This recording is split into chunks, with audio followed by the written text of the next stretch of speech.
ব্ৰহ্মৰ যিটো স্মৃতি চৌক এইটো উন্নত কৰিবৰ কাৰণে ৰাজ্য চৰকাৰৰ তৰফৰ পৰা এবাৰ ৱেলফেয়াৰ অফ বড়োলেণ্ড ডিপাৰ্টমেণ্টৰ থ্ৰুৱেদি 5 কোটি টকা মঞ্জুৰি দিয়া হৈছিল আৰু 5 কোটি টকাৰ যিখিনি প্ৰজেক্ট যিটো এণ্ট্ৰেঞ্চ গেট আৰু ক্ৰিমেটৰিয়াম আৰু ষ্টেচু ইয়াত বহোৱা হৈছে আৰু ইণ্টাৰনেল যিটো লিংক ৰোড গাৰ্ডেনিং চবকে লৈ পেলাই 5 কোটি টকাৰ কাম আজি সম্পূৰ্ণ হোৱাৰ কাৰণে এইটো আমি উদ্বোধন কৰিবলৈ সুযোগ এটা পাইছোঁ।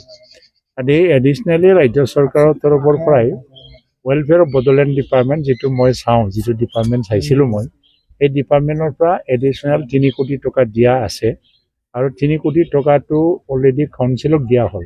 তাত টেণ্ডাৰ প্ৰচেছো প্ৰায় আৰম্ভ হৈ গৈছিল। এতিয়া কি হৈ আছে মই নাজানো, চৰকাৰ চেঞ্জ হৈ গ'ল আৰু 3 কোটি টকাটি ইয়াত এম্পি থিয়েটাৰ বনোৱা হ'ব। এম্পি থিয়েটাৰ মানে 2000 মান মানুহ বহাৰ এটা কেপাচিটি আৰু ইয়াতে আমি ডাঙৰ ডাঙৰ প্ৰগ্ৰাম কৰিব পাৰিম বা কিছুমান কাৰ্যসূচী আমি ল'ব পাৰিম। কাৰণ ইয়াৰ এটা প্ৰয়োজন আছে, এনুৱেলি 2বাৰ প্ৰগ্ৰাম হয় ইয়াত মানুহ গেডাৰিঙৰ কাৰণে চামিয়ানা বহাব লাগে, আকৌ তাৰ কাৰণে বেলেগৰ ব্যৱস্থা কৰিব লাগে। এইখিনি প্ৰব্লেমটো দূৰ কৰিবৰ কাৰণে এম্পি থিয়েটাৰ ইয়াত কালচাৰেল প্ৰগ্ৰাম পৰ্যন্ত কৰিব পৰাকৈ তাৰ এটা প্ৰজেক্ট আমি বনাইছোঁ।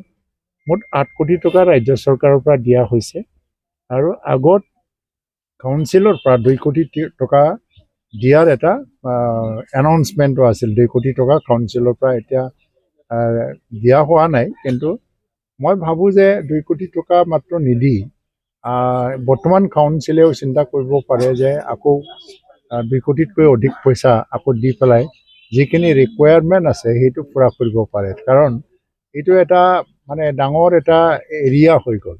বডোফা উপেন্দ্ৰনাথ ব্ৰহ্ম এতিয়া ৰাষ্ট্ৰীয় পৰ্যায়ত গ'ল, ইণ্টাৰনেশ্যনেল পৰ্যায়ত গ'ল। এতিয়া বড়ো ইতিহাসটো জানিব বিচাৰিলে যিকোনো পৰ্যটক বা ইতিহাসবিদসকলে ইয়াত আহিবই। সেইমতে আমি অলপমান ইয়াৰ ষ্টেণ্ডাৰ্ডটো অলপ গ্ল'বেল ষ্টেণ্ডাৰ্ডত লৈ যাব লাগে। তাৰ কাৰণে কিছু টকাৰ প্ৰয়োজন, কাৰণ ইয়াত ইনফ্ৰাষ্ট্ৰাকচাৰ ইমান নালাগে, নেচাৰেল ৰাখিব লাগে, এইটো মেমৰিয়েল গ্ৰাউণ্ড, কিন্তু কিছু টকাৰ প্ৰয়োজন হয়। বৰ্তমান কাউন্সিলেও তাৰ কাৰণে চিন্তা কৰিব পাৰে।